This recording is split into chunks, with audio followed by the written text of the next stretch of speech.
Hello everyone! Today we dive into one of the most puzzling and eerie mysteries from the heart of medieval England.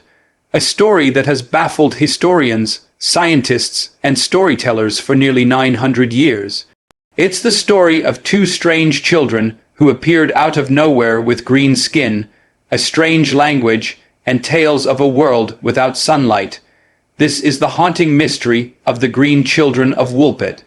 Our story begins in the 12th century, during the reign of King Stephen of England, sometime between 1135 and 1154. In the quiet countryside of Suffolk, near the small village of Woolpit, something extraordinary happened. Woolpit was a typical English village surrounded by rolling fields, dense woods, and deep pits dug to trap wolves, which is where the village got its name, Woolpit. One sunny afternoon, the villagers went about their daily chores, tending crops, herding animals, and repairing fences. Everything was ordinary until two children appeared at the edge of one of those wolf pits. They were a boy and a girl, estimated to be around 6 or 7 years old, but these were not ordinary children. Their skin was green, not pale, not sunburned, but a strange, almost luminous green hue that no one had ever seen before. They were also wearing clothes made from an unfamiliar material, a woven fabric that no villager could identify. Their clothes were worn but neat, stitched in a style that didn't match anything from England or even nearby Europe. The children looked terrified and confused. They spoke a language that no one understood, not English, not Latin, nor any known dialect of the region. When the villagers tried to offer them food, the children refused everything. Bread, fruit, meat, they wouldn't touch it. For days, they seemed to be starving, until finally, they discovered a pile of freshly harvested beans.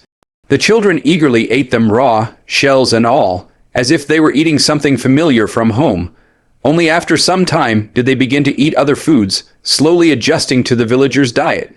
The villagers took them in, caring for them out of curiosity and compassion, but the boy soon became ill.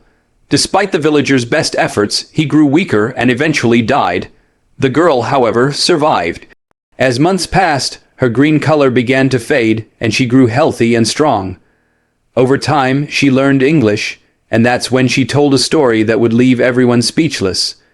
According to the girl, she and her brother came from a place called St. Martin's Land. It was a strange underground world where there was no sun. The light there was dim and greenish, like twilight that never ended. Everything in that land, she said, had a green hue: the people, the trees, even the animals. She described the place as beautiful but shadowed, with a glowing light that seemed to come from nowhere. She said that one day, while her brother and she were tending their father's flock, they heard a strange sound like bells ringing deep underground. Curious, they followed the sound into a dark cavern. As they walked, the air grew colder and the sound became louder. Then suddenly, they found themselves blinded by sunlight and overwhelmed by strange colors and brightness they had never seen before. When they tried to turn back, the entrance to the cave was gone. That's when the villagers of Woolpit found them. The story spread quickly. People from nearby towns, and even nobles, came to hear about the strange green children. Chroniclers of the time, such as Ralph of Coggeshall and William of Newburgh, both recorded the event, though even they could not explain it. William of Newburgh wrote that it was beyond the capacity of human understanding. But over the centuries, many theories have emerged to explain who or what the Green Children really were.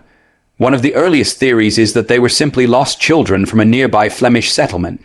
During that period, many Flemish immigrants had moved to eastern England. They often faced persecution and even violence. Some historians suggest that the children may have fled through the woods, got lost, and survived in the wild until they reached Woolpit. The green tint of their skin could have been caused by malnutrition, particularly a condition called chloroses, which gives the skin a pale greenish color due to iron deficiency. It's a logical theory, but it doesn't explain everything. How did two small children survive in the forest alone? Why did they speak a completely unknown language? And how could they describe a sunless green world with such vivid detail? Another theory ventures into the realm of the supernatural. Some suggest that the children came from another dimension, a parallel world that coexists with ours but remains hidden. The green hue, strange clothing, and their description of a dimly lit world could point to an alternate Earth, one just beneath our own. Could the cave they described have been a portal? In modern times, UFO enthusiasts and alien theorists have proposed an even more dramatic explanation that the children were extraterrestrial beings. Their green skin, unknown language, and odd diet seemed to fit the classic alien narrative. Perhaps they had crashed, landed on Earth, or been accidentally transported here through some unknown cosmic event. To many, this idea sounds like science fiction, but to others, it's the only theory that explains their mysterious arrival and disappearance of the boy. Then there's a folkloric perspective. In English folklore, stories of fairies, elves, and mystical beings living underground were extremely common. The green children could have been remnants of that myth, perhaps fey creatures that crossed into the human world. Their green skin would fit the traditional color of the fairy folk. The story of them coming from a land of perpetual twilight echoes many fairy tales of the time. Yet, despite all these theories, no one has ever proven where they truly came from. Historians still debate the authenticity of the chronicles. Some believe it was a parable or moral tale disguised as history, perhaps meant to symbolize outsiders or immigrants being accepted by society. Others argue that the records are too detailed and consistent to be mere legend.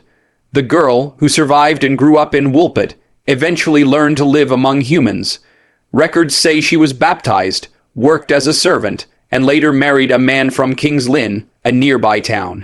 Some sources even claim she lived a long and ordinary life, but her mysterious origin was never forgotten.